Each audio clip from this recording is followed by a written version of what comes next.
Welcome all of you. Welcome to Money Master.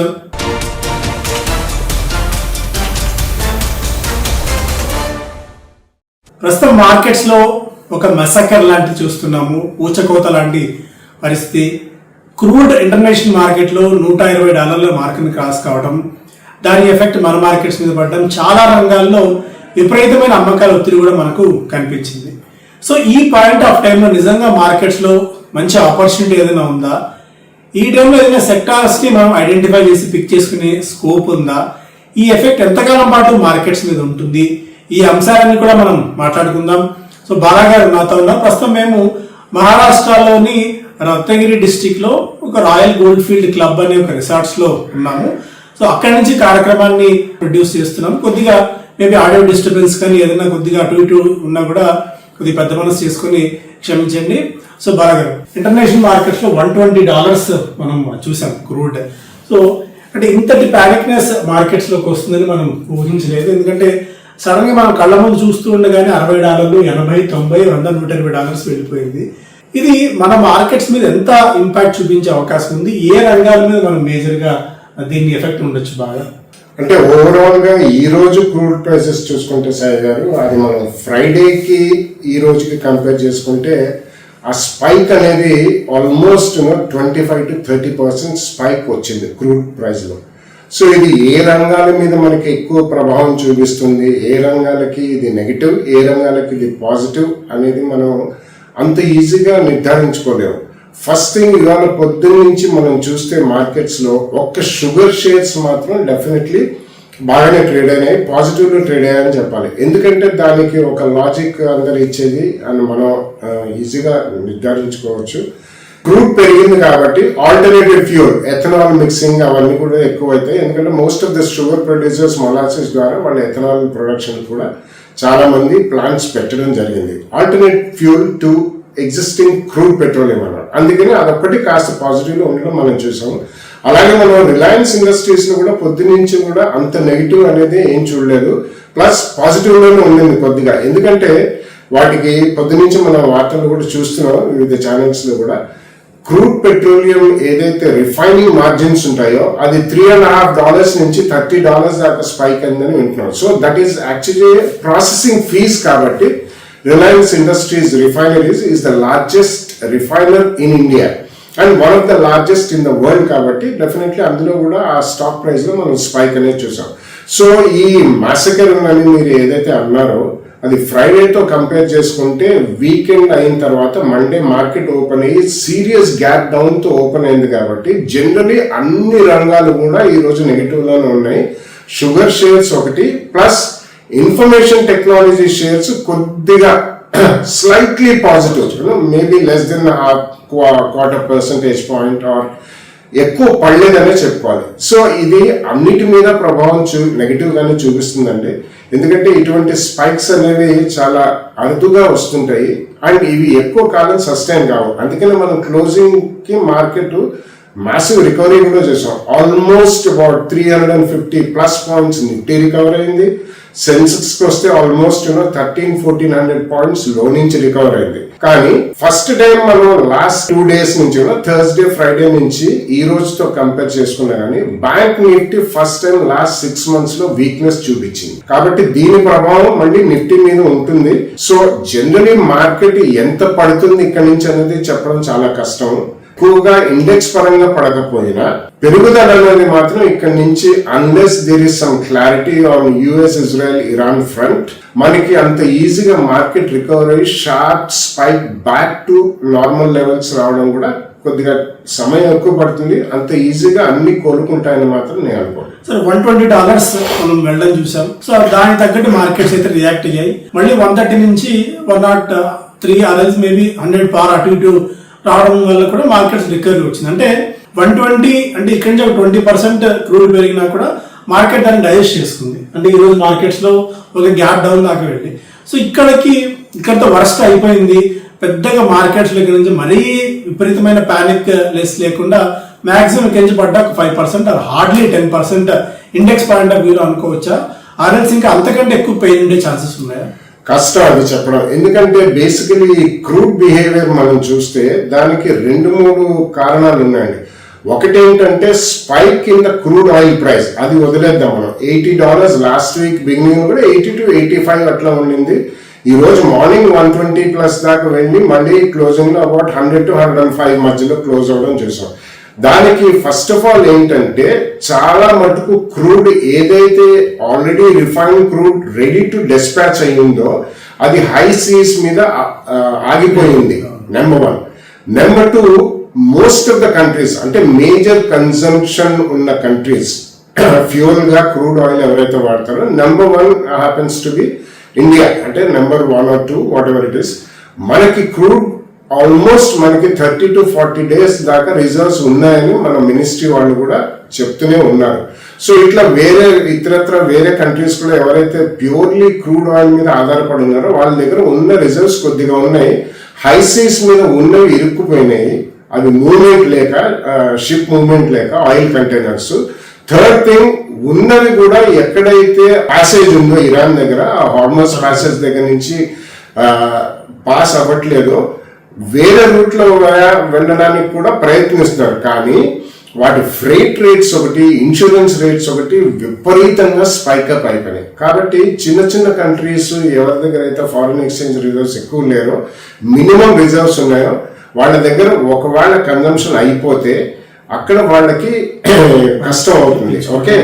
Secondly, Gulf reason లో ఎక్కడైతే ఈ basic war zone ఉందో, అంటే నాట్ ఓన్లీ ఇరాన్, చుట్టుపక్కల ఈ లెబనాన్ అండ్ మనం రీసెంట్ గా విన్నాం Kuwait, Saudi Arabia, Bahrain, Qatar, Emirates లో కూడా 7 ఎమిరేట్స్ ఉన్నాయి.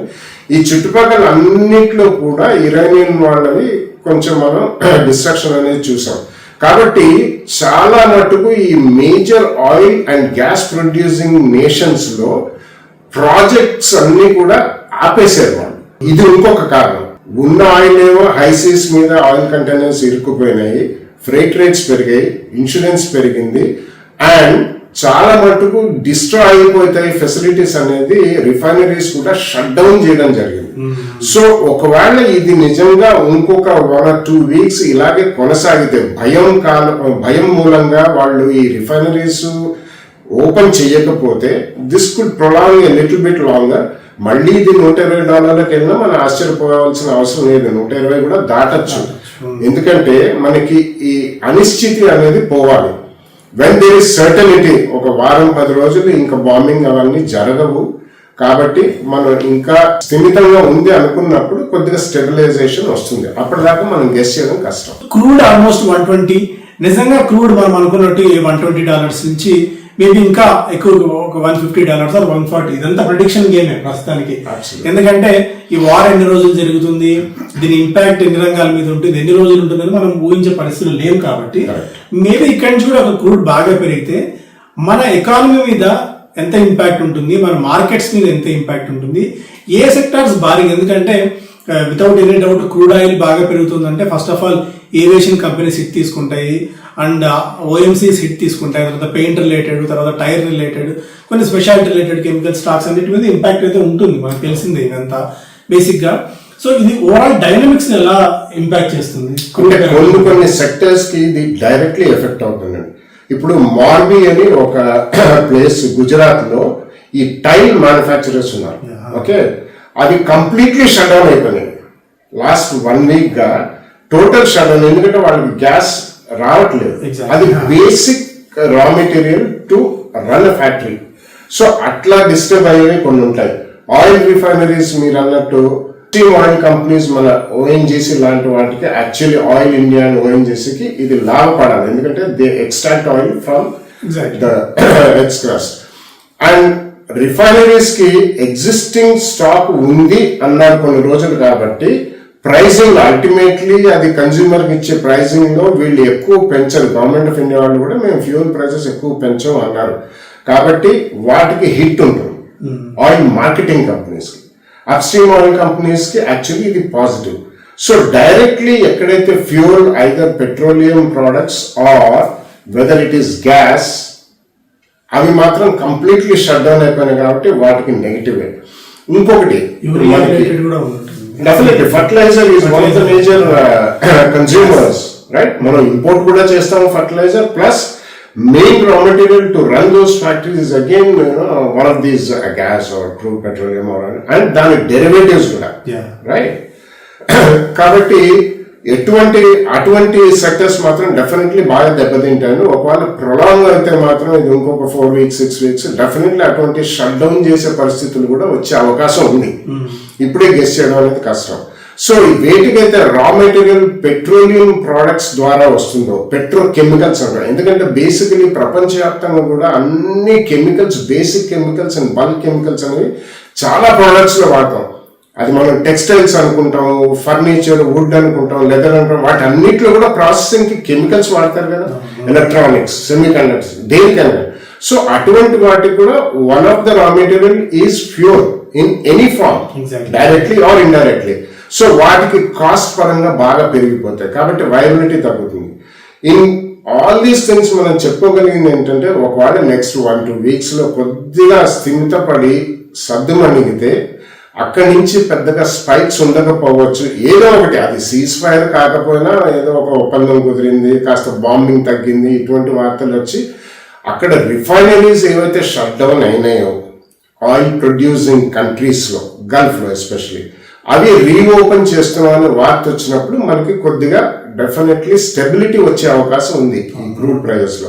దాని తర్వాత డైనమిక్స్ కొద్దిగా మారుతాయండి, కానీ తప్పకుండా కొన్ని ఇండస్ట్రీస్ మాత్రం డైరెక్ట్లీ పెద్ద హిట్ తీసుకుంటాయి. స్పెషలీ మనకి రైస్ ఎక్స్పోర్ట్స్ ఉంటుంది చూసుకోండి, బాస్మతి ఎక్స్పోర్ట్ రైస్ మేజర్ మనం ఇండియా వాళ్ళు ఎక్స్పోర్ట్ చేసేది బాస్మతి రైస్.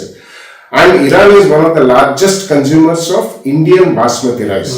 సో అటువంటి మన కొన్ని కంపెనీస్ కూడా చూసాం, కేఆర్బిఎల్, ఎల్టీ ఫుడ్స్, లేకపోతే ఇటువంటివి కూడా బాగా పడ్డాయి. సో అటువంటివి ఏంటంటే వాళ్ళు టోటల్ ఇంపోర్ట్ చేసుకోలేకపోతారు because of freight rates, because చాలా కంటైనర్స్ కూడా షిప్ మీద ఉన్నాయి, ఇరుక్కుపోయి ఉన్నాయని కూడా చెప్పారు. సో ఇటువంటి చిన్న చిన్న వాళ్ళు ఒకవేళ లిస్టెడ్ కంపెనీస్ కాకపోయినా ఎంఎస్ఎంఈ వాళ్ళు, ప్లాస్టిక్ ప్రాసెసర్స్, వీళ్ళందరూ కూడా 30-40% స్పైక్స్ రా మెటీరియల్ ప్రైజెస్ లోనే జరిగాయని మనం వింటూనే ఉన్నాం వార్తల్లో. కాబట్టి ఇటువంటి వాళ్ళు మాత్రం కొద్దిగా ప్రాబ్లం అయితే కంప్లీట్లీ షట్ డౌన్ అయిపోయే ఛాన్స్ చాలా ఎక్కువ ఉంది సార్. సో ఈ కారణాల మూలాన ఫస్ట్ మనకి certainty of at least further bombing లేదు. ఎగ్జిస్టింగ్ ఫెసిలిటీస్ ఏవైతే మూతపడిపోయినాయంటే వాళ్ళు కావాలని షట్ డౌన్ చేశారో అవి రీఓపెన్ చేసే వార్తలు వచ్చినప్పుడు మనకి ఆ సర్టనిటీ తెలుస్తుంది. అప్పటిదాకా మాత్రం ఎక్కువ పతనం జరగకపోయినా మార్కెట్ లో మనం ఇంత పర్సంటేజ్ పడుతుంది, నిఫ్టీ ఇంత పడుతుంది, అంత పడుతుంది గెస్ చేయడం అనేది అసలు వేస్ట్ అండి. ఎందుకంటే we cannot put a number. ఇప్పుడు 5% పడచ్చా, 10% ఇక్కడ నుంచి ఇప్పుడు ఆల్మోస్ట్ 24,000 దగ్గర ఉంది అనుకున్నాం. ఇక్కడ నుంచి ఇంకో 2,500 points పడచ్చా నిఫ్టీ, లేకపోతే బ్యాంక్ నిఫ్టీ ఇక్కడ నుంచి ఇంకో 5-7-10% పడచ్చా, ఇంకో 5,000 points పడచ్చా అనేది గెస్ వర్క్. కానీ మనకి విత్ సర్టనిటీ చెప్పను. కాబట్టి we have to be only cautious and don't jump in to the markets. పడ్డాయి కాబట్టి బై ఆన్ డిప్స్ ఇటువంటి ఎంతో మంది రకరకాల స్టేట్మెంట్స్ ఇస్తుంటారు. I would request people, please stay away, don't indulge or don't by.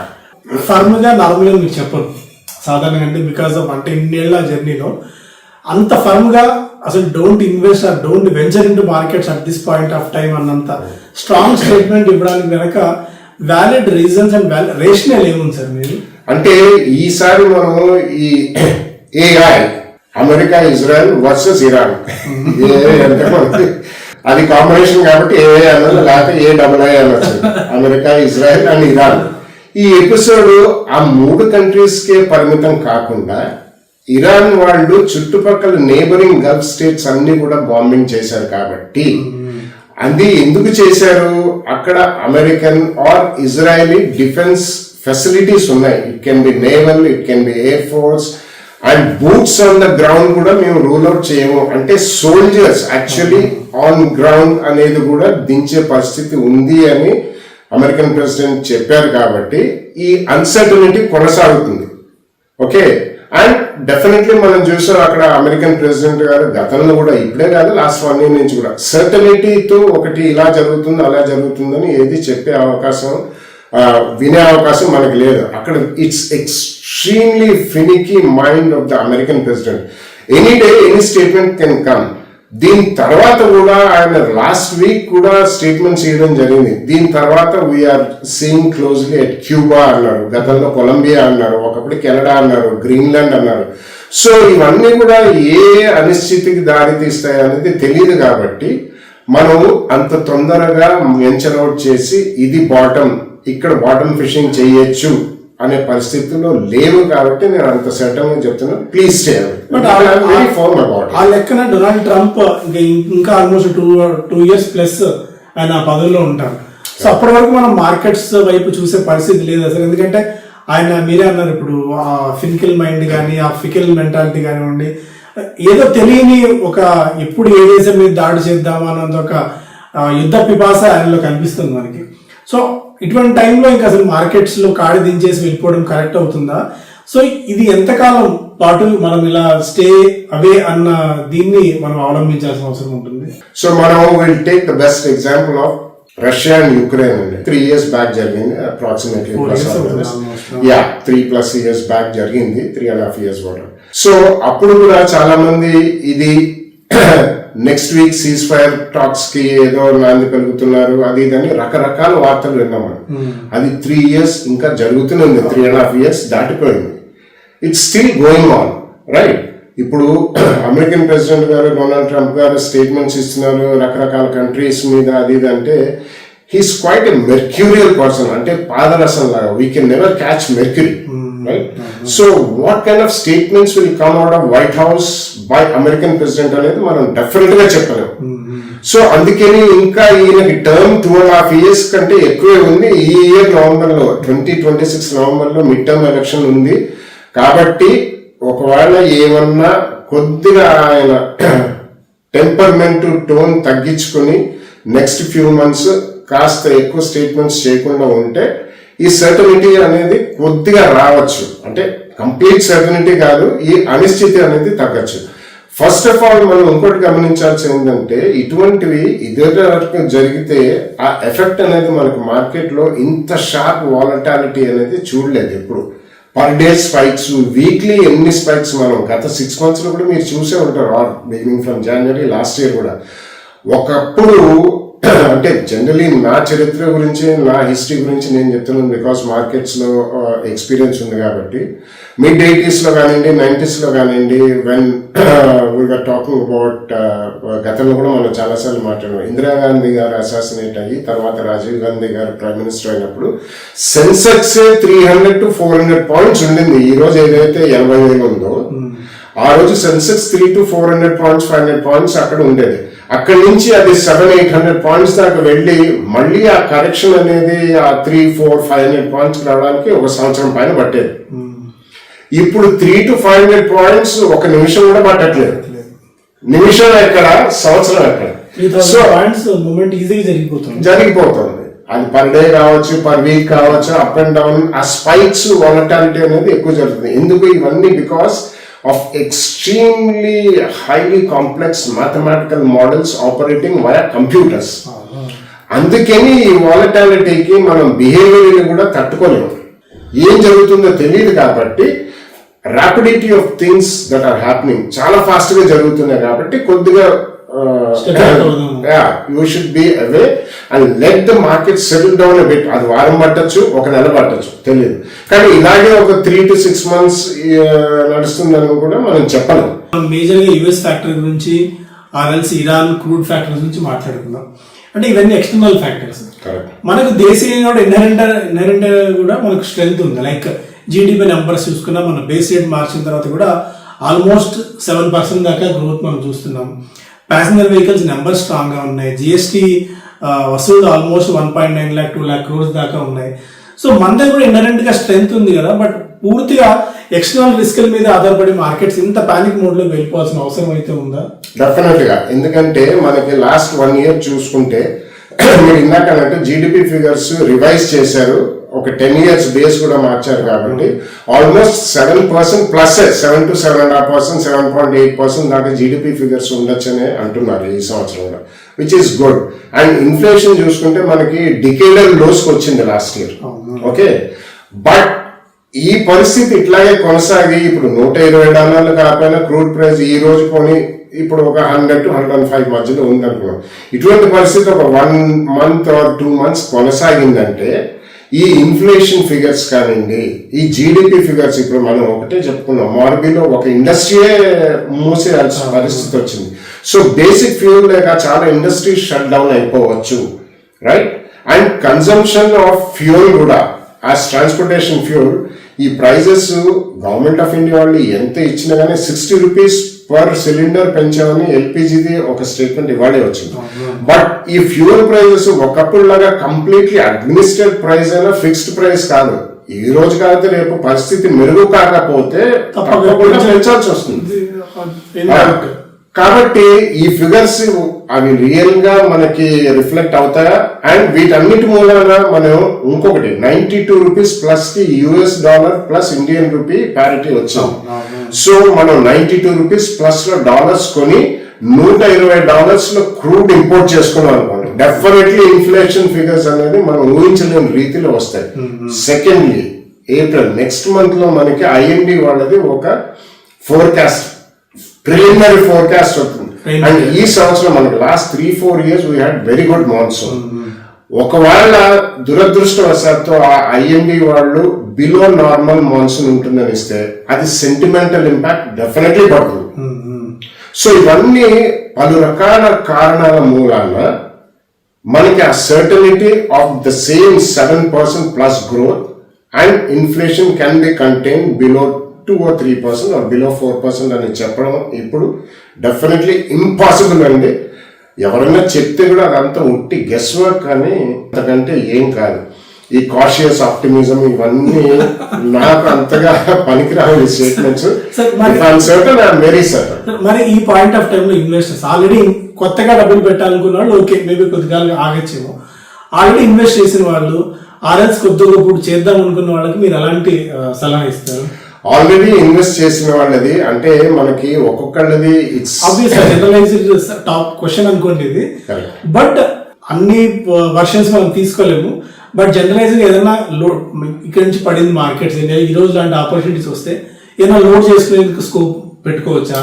ఆర్ఎల్స్ ఏదైనా సెక్టార్స్ ని ఐడెంటిఫై చేసుకుని పెట్టుకోవచ్చా? ఆర్ఎల్స్ ఏదైనా స్పెసిఫిక్ సెక్టార్స్ లో అంటే పూర్తిగా క్రూడ్ ని డైరెక్ట్ హిట్ తీసుకోకుండా ఏదైనా cascading effect are spill over effect పడితే పడవచ్చు మిగిలిన సెక్టార్స్ మీద. అలా కాకుండా కొన్ని స్ట్రాంగ్ సెక్టార్స్ వైపు ఏదైనా దృష్టి పెట్టవచ్చా? తప్పకుండా అండి. సో ఇప్పుడు ఫస్ట్ క్వశ్చన్ మీరు అడిగింది ఆల్రెడీ ఇన్వెస్ట్ చేసిన వాళ్ళు ఇటువంటి పరిస్థితుల్లో ఏం చేయాలి? నేను పదే ఎప్పుడైనా కానీ గత దశాబ్దాలు కూడా చెప్పేది మాట ఒకటేనండి, these are the times of uncertainty. అటువంటప్పుడు ఆల్రెడీ ఇన్వెస్ట్ చేసిన వాళ్ళు వాళ్ళ దగ్గర ఉన్న పోర్ట్ఫోలియో రీషఫుల్ చేసుకోవడానికి మాత్రం డెఫినెట్లీ బెస్ట్ టైం. చాలా మంది జనరలీ బిహేవియర్ ప్రకారం, సైకాలజీ ప్రకారం ఏం చేస్తారంటే ఒక 10-20 షేర్లు ఉన్నాయనుకోండి, అందులో నాన్ పర్ఫార్మింగ్ షేర్స్ పట్టుకుని మనం మాట్లాడుతూనే ఉంటాం ఎన్నో ఏళ్ళు, అది మనం అమ్మవాలి. ఇటువంటి టైంలో నా సజెషన్ ఏంటంటే డెఫినెట్లీ కట్ ద లాసెస్. అది ఎంత పర్సంటేజ్ మనం ఇంతలో కొన్నాం, ఇంత పడిపోయింది, ఇప్పుడు అమ్మితే మనకి ఇంత లాస్ వస్తుంది, ఇలా ఆలోచించకూడదు. ఎందుకంటే market will not give you time also. So మీ దగ్గర నాన్ పర్ఫార్మింగ్ షేర్స్ ఏవైతే ఉన్నాయో పర్సంటేజ్ ఎంత లాస్ అనేది చూడకుండా కూడా అమ్మేయమనే చెప్తానండి. I'm very certain about it. దానికి చాలా పెద్ద మనసు కావాలి, చాలా కష్టమైన డెసిషన్ ఇది, అబ్సల్యూట్లీ. బట్ స్టిల్ అలా చెయ్యాలి. చేసి రెడీగా ఉంటే మీరు అన్నట్టు రాబోయే కాలంలో కొద్దిగా ఇవన్నీ గొడవలు సర్దుమణిగి కొంచెం సర్టనిటీ ఈస్ కమింగ్ బ్యాక్ అనుకున్నప్పుడు డెఫినెట్లీ గతంలో చెప్పినట్టే energy again will be number 1 sector అండి. Okay, it need not be crude petroleum related companies. Power in any form, whether it's thermal power or it is solar power or it is wind power or రాబోయే రోజుల్లో ఇప్పుడు ఈ episode అయింది కాబట్టి మళ్ళీ people will go back to hydrogen, green hydrogen, ఇటువంటి వాటి మీద ఆల్రెడీ వర్క్ నడుస్తుంది. సో అటువంటివి ఒకటి. సో అదొక్కటే కాకుండా దానికి రిలేటెడ్ ఉంటాయి కదా, power equipment manufacturers, okay, contractors who do EPC work in power related sectors, data centres కి, okay, wires and cables, okay, so ఇటువంటివి అండ్ ఇన్ఫర్మేషన్ టెక్నాలజీ మనకి ఈ ఎపిసోడ్ కంటే ముందరే మనం పెద్ద రియాక్షన్ చూసాము. ఓకే, అటువంటి వాటిల్లో కూడా అవి మూతపడిపోతాయి, అంతకంటే మనకి ఫ్యూచర్లో ఏఐ వస్తుంది కాబట్టి ఈ సాఫ్ట్వేర్ ఐటీ రిలేటెడ్ సర్వీస్ ఉండొచ్చు, అవి పెద్దగా పెరగకపోవచ్చు, ఎందుకంటే ఉద్యోగ అవకాశాలు కూడా ఎక్కువ రావు. కానీ కొన్ని mid and small cap companies listed space లో కూడా ఉన్నాయి, who are focusing more on upskilling and rolling out AI related agentic AI products. అటువంటి కంపెనీస్ ఈ రోజు మనం చూసాం. Most of the IT companies పెద్దగా పడలేదు, రైట్? సో అదొకటి. Power equipment manufacturers, power contractors, power grid, power EPC contractors and transformer companies, telecom companies. మీరు అన్నట్టు మనది డొమెస్టిక్ ఎకానమీ, ఎస్పెషలీ మన టెలికాం, అఫ్ కోర్స్ ఎయిర్టెల్ వాళ్ళకి ఆఫ్రికాలో కూడా చాలా పెద్ద ప్రెసెన్స్ ఉంది. So telecommunication companies which are very essential for data center growth also. Data centers పెరిగితే తప్పకుండా last mile connectivity, there has to be a communication network. So telecommunication companies అటువంటివి definitely బాగానే ఉంటాయి. అండ్ కొద్దిగా ఇది సర్దుమణిగితే logistics, it has to grow.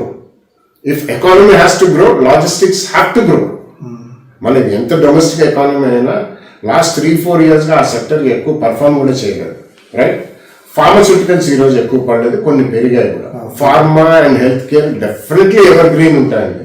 ఎటువంటి పరిస్థితులు వచ్చినా, ఏం వచ్చినా, హాస్పిటల్స్, డయాగ్నోస్టిక్స్, ఫార్మాస్యూటికల్ కంపెనీస్, ఇవన్నీ కూడా definitely they cannot be shut down. ప్రపంచవ్యాప్తంగా అవి నెసెసిటీస్ అండ్ ఎసెన్షియల్ సెక్టర్స్. కాబట్టి అటువంటి వాటిలో ఈ 5-6 రంగాల్లో జాగ్రత్తగా ఆచితూచి, don't see the price and again stock ప్రైజ్లో కొన్ని మీకు చాలా ఎలివేటెడ్ లెవెల్స్ లో కనిపించచ్చు, బట్ అటువంటి వాటిలో 5-10% కరెక్షన్ వచ్చి ఉండొచ్చు. మనం ఆలోచించే లోపలే అవి మళ్ళీ అన్ని సర్దుమణిగితే ఆ జంప్ కూడా అలాగే వస్తుంది. ఫస్ట్ అవే పెరిగే స్కోప్ ఉంది. కొన్ని స్పెసిఫిక్ స్టాక్స్ పరంగా అడుగుతాను. లైక్ ఇండిగో ఫస్ట్ హిట్ తీసుకుంటుంది, క్యాజువాలిటీ దానికి ఎక్కువ ఉంది. కొద్ది కాలం నుంచి 6,500 నుంచి సబ్ 4,000 రేంజ్ ఇవాళ కూడా రావడం అయితే చూసాం. అంటే 4,200 అక్కడ క్లోజ్ అయింది అది. సో అంత పడిన తర్వాత అంటే ఆల్మోస్ట్ 35% దాకా పడింది, పీక్ ని 35-40% దాకా. స్టిల్ ఇందులో ఇండిగోలో ఏదైనా ఆపర్చునిటీ ఉందా? ఇలాంటి కరెక్షన్స్ లో, డీప్ కరెక్షన్స్ లో ఏదైనా కొద్దిగా ల్యాప్అప్ చేసుకోవడానికి, అట్లీస్ట్ స్మాల్ పాకెట్స్ తీసుకోవడానికి? యా, బేసికలీ ఇండివిజువల్ స్టాక్స్ మీద ఎక్కువ కామెంట్ చేయను. And airline stocks, I don't own any airline stocks. మనకి పెద్దగా లిస్టెడ్ స్పేస్ లో లేవు కూడా, రెండే ఉన్నాయి కాబట్టి. బట్ ఒకటేంటంటే IndiGo problems not because of the fuel, అది ముందరే మనం చూసాము. మధ్యలో మనకి చాలా ఎయిర్పోర్ట్లో completely IndiGo services shut down చేయడం, చాలా మొత్తం అసలు కంప్లీట్ కన్ఫ్యూజన్ ఒక 3 to 5 days 1 week కంటిన్యూ అయింది. సెకండ్లీ, ఒకవేళ రేపు పొద్దున aviation turbine fuel is a majority input, raw material cost for airline industry. But వాళ్ళు ఎక్స్పాండ్ చేయడానికి స్కోప్ ఎక్కువ ఉందా? లేదు. ఎందుకంటే ఎయిర్ క్రాఫ్ట్స్ మ్యానుఫ్యాక్చరర్స్ ప్రపంచవ్యాప్తంగా కమర్షియల్ ఎయిర్లైన్స్ అనేది 2-3 ఉన్నారు. 2 పేర్లు అయితే ప్రామినెంట్ గా అందరికీ తెలుసు, బోయింగ్ అండ్ ఎయిర్ బస్. ఇతరత్ర వేరే ఎంబ్రాయిడర్, సెస్నా ఇటువంటి చిన్న ఉన్నాయి. కానీ వాళ్ళకి ఉన్న ఆర్డర్స్ కి వాళ్ళకి రోల్ అవుట్ అనేది నెక్స్ట్ 10 to 12 years దాకా దే ఆర్ బుక్డ్. అందుకనే ఇండిగో వాళ్ళు, ఎయిర్ ఇండియా వాళ్ళు ఒక్కొక్కళ్ళు 300 to 500 aircrafts plus order 20 years దాకా. సో రేపు పొద్దున ఎక్స్పాన్షన్ అనేది అంత ఈజీగా చేయలేరు. So can we buy IndiGo shares now? I cannot be directly saying buy or don't buy అనేది, బట్ డెఫినెట్లీ ఇటువంటివి అనేది రాబోయే కాలం. అండ్ గత 2 నెలల్లో కూడా మనం చూస్తున్నాం సాయి గారు, కొద్దిగా మీరు నేను కూడా ట్రావెల్ చేస్తున్నాను. డొమెస్టిక్ ఫేర్స్ అనేది they have gone through the roof more than double అయిపోయినా చెప్పొచ్చు గత 6 నెలల్లో, రైట్? సో ఈ కారణం వలన wait for an opportunity when ever there are dips, అంటే నాట్ పర్సంటేజ్ వైజ్ ఇంత అంత అని కాదు కానీ, but they are definitely good stocks to look at అని మాత్రం చెప్పచ్చు. ఇంకొక స్టాక్స్ స్టాక్స్ కూడా నేను తీసుకోను, బట్ ఏంటంటే ఇంట్రెస్టింగ్ గా అనిపిస్తుంది. మీరు ఇంతకుముందు స్టార్టింగ్ లో మాట్లాడినట్టు రిలయన్స్ ఒకటి, Reliance Industries GRMs gross repairing margins just Marwadis community లాగా ఈ సాత్సే లేవు సాత్సే బేచ్ అన్నట్టు, జస్ట్ రష్యా నుంచి ఆయిల్ తీసుకోవడం, రిఫైన్ చేసుకోవడం, మళ్ళీ యూరోపియన్ మార్కెట్ వాళ్ళు సేల్ చేస్తున్నారు కాబట్టి. సో రిలయన్స్ కి యాజ్ ఆఫ్ అయితే మంచి ఆపర్చునిటీ, 1 నెల రోజులు అనుకోవచ్చు. మేబీ పరిస్థితి ఇలాగే కొనసాగితే ఇంకో నెలలో కూడా పెంచవచ్చు వితౌట్ ఎనీ డౌట్, ఎందుకంటే యుఎస్ కాబట్టి. సో రిలయన్స్ ఏమన్నా ఇప్పుడు అట్రాక్టివ్ కొద్దిగా ప్రామిసింగ్ కనిపిస్తుంది, చాలా కాలం స్టాక్ అక్కడక్కడే కొట్టుమిట్టాడుతుంది, అంత పెద్ద స్టాక్ అండ్ హెవీ వెయిట్ ఉన్న స్టాక్ కాబట్టి. రిలయన్స్ కూడా I don't own Reliance, I don't own IndiGo కూడా. బట్ ఒకటేంటంటే రిలయన్స్ అనేది దే ఆర్ ఆల్ జైంట్స్ అండి, they are absolutely top 5 market capitalization ఉన్న కంపెనీస్ ఇండియాలో కాబట్టి. And Reliance is not only a company which grows on refining margins or refinery or retail outlets in petrol and diesel, or వాళ్ళకి రకరకాలు ఉన్నాయి. ఇప్పుడైతే మనకి Jio financial services separately list అయింది, కానీ but Jio communications telecom company కూడా రాబోయే రోజుల్లో లిస్ట్ అవుతుందని వార్తలు కూడా బలంగా వినిపిస్తున్నాయి. సో మనకి ఎప్పుడైతే ఒక కంపెనీ జైగాంటిక్ సైజ్ అవుతుందో అటువంటప్పుడు రిటర్న్స్ అనేవి ఎక్కువ రావు. సో స్టడీ కాంపౌండర్ అని అవుతుందని చెప్పుకోవచ్చు. బట్ అరౌండ్ 1400 లెవెల్స్ లోనే ఉంది అది చాలా రోజులు. లాస్ట్ 3-4 ఇయర్స్ లో అసలు పెద్ద రిటర్న్ ఇచ్చిన షేర్ కూడా కాదు. సో ఇటువంటి మనకి study can we get better rate of return than a fixed deposit? Maybe yes. అటువంటి వాళ్ళు కొనుక్కుని, కానీ ఈ రోజు కొనుక్కుని మనం 3-5-10 ఇయర్స్ ఉంచుకుందాము, మర్చిపోదాము, మల్టీ బ్యాగర్లు అవుతాయి, అటువంటి స్టోరీ మాత్రం ఖచ్చితంగా కాదనే చెప్తాను. రిలయన్స్ అయినా మీరు అంత పెద్ద ఈక్విటీలో మల్టీ బ్యాగర్ అవ్వడం అనేది నెక్స్ట్ ఇంపాసిబుల్ కూడా ఆల్మోస్ట్. అంటే ఇట్లా హైవింగ్ ఆఫ్ అయినప్పుడు మనకి అందులో ఏదైనా బెనిఫిట్ పొందొచ్చు. గతంలో రిలయన్స్ కూడా ఇదే రేట్ల నుంచి 1200 నుంచి ఆల్మోస్ట్ 1600 అట్లా దాటి వెళ్ళి ఒక్కొక్క షేర్ మనకి రిలయన్స్ జియో ఫైనాన్షియల్ వచ్చినప్పుడు అది కూడా ఇప్పుడు ఒక 200 రూపీస్ అట్లా అట్లా 2-3 ఇయర్స్ లో ఒక్కొక్క వర్టికల్, ఇప్పుడు రిలయన్స్ రీటైల్ కానివ్వండి, రిలయన్స్ జియో కమ్యూనికేషన్ కానీ ఇటువంటివి ఏమైనా వచ్చినప్పుడు అదొక అడిషనల్ బోనస్ లాగా బెనిఫిట్ రావచ్చు. కానీ we should expect a very moderate rate of return better than fixed deposit rate అని చెప్పుకోవచ్చు. అంతకంటే పెద్ద ఇప్పుడు టెక్నికల్ కారణాల మూలాన, టెక్నికల్ అనాలిసిస్ మూలాన ఆ స్పైక్స్ రావచ్చు. రీసెంట్లీ కూడా మనం చూసాం 1600 దాటి వెళ్ళింది, కానీ with in span of 1 month మళ్ళీ అది 1400కి వచ్చేసింది. సో ఇట్లా అప్స్ అండ్ డౌన్స్ ఉంటాయి కాబట్టి by and forget type of shares for multi bagger మాత్రం కాదు. సార్ సీజనల్ ప్లేలో ఇప్పుడు సమ్మర్ సీజన్ వస్తుంది, ఆల్రెడీ వస్తుంది కదా, ఆల్రెడీ వచ్చేసింది కూడా. హైదరాబాద్ లో అయితే ఇప్పటికే ఆల్మోస్ట్ 35-36 degrees ఉంది. అండ్ ఈ ఎల్లీలో ఎఫెక్ట్ కూడా ఈసారి సమ్మర్ గట్టిగానే ఉంటుందని చెప్తున్నారు. సో సీజనల్ ప్లేలో ఏదైనా ప్రచారం, ఎందుకంటే ఇప్పుడు కామన్ మార్కెట్ అందరికీ తెలిసిపోయింది. సో రైల్వే బడ్జెట్ వస్తుందంటే రైల్వే స్టాక్స్ తీసుకుందాము, ఎండాకాలం వస్తుందంటే cooler related, AC related and ice cream related stocks తీసుకుందాం అని చెప్పి. సో అలాంటి ఈ పరిస్థితుల్లో ఈసారి మేబీ కొద్దిగా ఫెరోషియస్ గా ఉండొచ్చేమో అని ఒక థాట్ లో ఏదైనా cooling related are cooling systems ఇలాంటిది ఏదైనా కొద్దిగా సీజనల్ ప్లేలో భాగంగా, షార్ట్ టర్మ్ ప్లేలో భాగంగా ఏదైనా మీరు ఐడెంటిఫై చేస్తున్నారు సార్? ఐడెంటిఫై చేయలేదు. సీజనల్ ప్లే అనేది పెద్దగా అనాలిసిస్ చేసి ఐడెంటిఫై చేయాల్సిన అవసరం లేదు సార్ గారు. ఎందుకంటే లాస్ట్ ఇయర్ ఇలాగే చాలా మంది ఊహించి ఆలోచించి ఇటువంటి స్టాక్స్ కొని ఎక్స్టెండెడ్ మాన్సూన్ మూలాన ఎర్లీ మాన్సూన్ ఒకటి లాస్ట్ ఇయర్ ఫస్ట్ ఎర్లీగా వచ్చింది, మధ్యలో చిన్న గ్యాప్ ఇచ్చి ఎక్స్టెండ్ కూడా అయింది కంప్లీట్లీ. అది nature also played its own part and it played a joke on investors అనే చెప్పాలి అది. సో ఆ కారణం మూలానే ఏమంటున్నానంటే ఇప్పుడు సీజనల్ ప్లే అంటే కూడా you have to be extremely fast ఉండే. రిఫ్లెక్సెస్ కూడా చాలా ఫాస్ట్ గా ఉన్నాయి. By and just by at a normal price when you get a reasonable return, you must also be able to sell the stocks. So atla meeku appliances andi, appliances can be white goods, brown goods, edana gaani ipudu heating and ventilation and HVAC antaru HVAC companies, or maybe direct place. Ipudu air conditioning companies unnai, konni unnai ipudu Amber Enterprises, Blue Star, Voltas, ఇటువంటివన్నీ కూడా ఉన్నాయి. They are all into this. వాళ్ళకి not only seasonal అండి, because today the big story is data centres, right? So వాటికి చాలా అపారమైన air conditioning systems అనేది cooling systems అనేది కావాల్సి వస్తుంది. Plus warehousing is a big story. Warehousing లో రకరకాల వేర్ హౌసింగ్ ఉంటాయి. సప్లై చైన్ మేనేజ్మెంట్ లో there are some places, pharmaceuticals కానివ్వండి, ఇవన్నీ కానివ్వండి, వాటన్నిటి కూడా డెఫినెట్లీ కొన్ని కోల్డ్ స్టోరేజ్ ఇటువంటివి అన్నీ ఉంటాయి. కాబట్టి ఓన్లీ సీజనల్ కాకుండా కొద్దిగా మంచి కరెక్షన్స్ అవుతాయి. ఇవన్నీ కూడా చెప్పినవి కూడా I don't own any companies అండి, but they are all very good companies and they are good managements and good groups కి చెందిన కంపెనీస్. సో అటువంటివి కంపెనీస్ కొనవచ్చు. రీసెంట్లీ లిస్టెడ్ మన LG ఎలక్ట్రానిక్స్ కానివ్వండి, అవి అన్ని కూడా డెఫినెట్లీ ఇటువంటివి మంచి correction next it can be 1 week, it can be 4 weeks, whatever it is. అటువంటి టైంలో ఇటువంటి కొనుక్కుని when you get a decent return అంటే మనం ఎంత 10%, 5%, 12%, 15% అని చెప్పడం కష్టం. అది ఒక రోజులో కూడా జరగచ్చు. కానీ మనం behaviour again I come back to behaviour always. ఇప్పుడు 10% జరిగితే రేపు కూడా చూద్దాం ఇలా అని జనరల్లీ అనుకోవడం, అందులో it's very natural for human beings. అలా చేయకుండా whenever you get some decent return you should be able to encash that opportunity. So 2026 లో మన మెథడాలజీ, మన బిహేవియరల్ ఇది సైకాలజీ అంతా కూడా సో లిమిటెడ్ రిటర్న్స్ కి రెస్ట్రిక్ట్ అవ్వాలి. అండ్ మార్వాడి అనే కమ్యూనిటీ పేరు తీసుకోవడం కాదు, కానీ తక్కువ రిటర్న్స్ వచ్చినా సరే ప్రాఫిట్ బుక్ చేసుకుని ఆ డబ్బులు ఎంజాయ్ చేయడం అనేది ఒక మంచి సలహా అని చెప్తారా? తక్కువ రిటర్న్స్ అని కాదండి, we don't know the returns. ఇప్పుడు మనం ఒక ప్రొసీజర్, పాలసీ అండ్ ఒక డిసిప్లిన్ అండ్ ప్లాన్ పెట్టుకుంటే యాన్యువలైజ్ రిటర్న్ మనకి ఇంత కావాలనుకుంటే పోర్ట్ఫోలియోలో మన దగ్గర 15-20 స్టాక్స్ ఉంటే కొన్ని రాణించకపోవచ్చు, కొన్ని they may give you good return. ఇప్పుడు మనం చూస్తూనే ఉంటాం, మనకి సర్క్యూట్ బ్రేకర్స్ ఉంటాం కదా, మనం 5%, 10%, 20%. మిడ్ అండ్ స్మాల్ క్యాప్స్ లో 10% సర్క్యూట్ బ్రేకర్ ఉంటుంది. అది నెక్స్ట్ డే మనం కొన్న రోజు నెక్స్ట్ డే కూడా 10% అప్వర్డ్ సర్క్యూట్ పడచ్చు. సో ఇన్ ఏ డే చూసుకుని అది యాన్యువలైజ్ రిటర్న్ క్యాల్కులేట్ చేసుకుంటే ఇట్స్ మ్యాసివ్ రిటర్న్. సో మనం ఒక డిసిప్లిన్ అండ్ ప్లాన్ పెట్టుకుంటే ఒక 15-16% if we can make. Actually ఇక్కడ నుంచి ఇక ముందర మనకి 10-12% కంటే ఎక్కువ రిటర్న్స్ రావండి.